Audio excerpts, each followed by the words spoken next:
ছিল ভালোবাসা মগন স্বপন।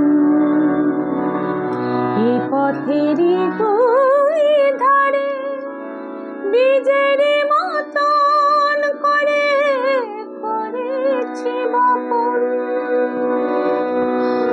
পথিক যখন যাবে তরু শাখা পল্লবে, কিছু ছায়া হয়ে রবে মোর বাসনা।